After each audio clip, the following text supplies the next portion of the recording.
بعد 125 نشانه رو وجود مطهر امام صادق علیه السلام نقل میکنن که یکیش اینه. میفرمایند زمانی که دیدی که حق و اهل حق از میان رفتند، یکی از نشانه های آخر الزمان، نشانه های قبل از ظهور امام زمان که ما میگیم آقا دنیا نیاز به منجی داره، این هست که حق و اهل حق از میان میروند. در مقابل یعنی چی؟ حق در مقابل چی قرار داره؟ در مقابل باطل قرار داره. وقتی حق و اهل حق از میان میرن یعنی این که اهل باطل جایگزین میشن. این یه هشدار عزیزان. ما در نگاهی که از امامین انقلاب گرفتیم، از امام خمینی رحمت الله علیه و امام خامنه‌ای حفظه الله تعالی، اعتقاد داریم که ما که مدعی، خودم رو عرض میکنم، من که مدعی انتظار فرجم، باید در مسیری که ائمه میخوان قدم بردارم. باید کارو برای امام زمان راحت کرد. نباید یه کاری کرد که همینجور بگیم خب انشاءالله حضرت میاد دنیا به سمت صلاح و آبادی میره دیگه. خب بله، اما خب مگه من نمیگم من شیعه امام زمانم؟ اگه من شیعه امام زمانم پس بر من است که نشانه ها رو بشناسم، مورد خلاف رو ببینم، برم درستش رو انجام بدم. یکیش همینه که آقا امام صادق میفهمد زمانی که دیدی که حق و اهل حق از میان رفته اند. حالا من میخوام چند تا آمار به شما بدم.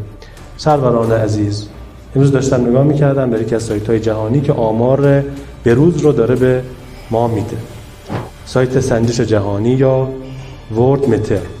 عزیزان، به نظرتون چند میلیارد امروز ما روی کره خاکی انسان داریم؟ این آمار تا ساعت 5:12 امروز عصر بوده. به نظرتون چند میلیارد ما انسان روی کره خاکی داریم؟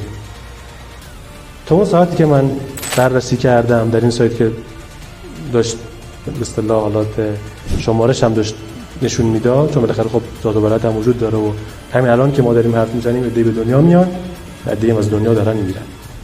8 میلیارد و 93 میلیون و 969 هزار و 700 انسان روی این کره خاکی دارن زندگی میکنن در قاره هایی که روی این کره خاکی که میبینید دیگه، حالا تو نقشه ها نشون میده.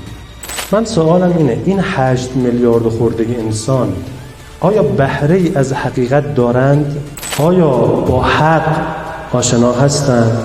آیا کسی به اونها حق رو عرضه کرده؟ دولت کریمه امام زمان ارواح فدا این کار رو انجام میده.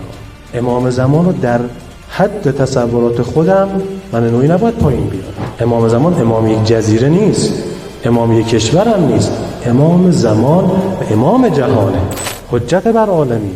ما چه کار کردیم؟ از خودم سوال میکنم، از اول از خودمون طلبه ها، خود روحانیون. ما چه کار کردیم که این 8 میلیارد خورده انسانی که روی کره خاکی زندگی میکنن با حق آشنا بشن؟ اما دشمنان ما شبانه روز دارن کار میکنن، با رسانه هاشون، با تلویزیونشون، با اینترنت، با ماهواره، با رسانه ها و فضای مجازی. این که عرض میکنم ما هم باید کار کنیم. یکی از بحثا همینه که ما باید ببینیم که چطور میتونیم این 8 میلیارد رو با حق آشنا کنیم، با امام عصر خودشون آشنا کنیم، اونها رو به سمت دین بریم.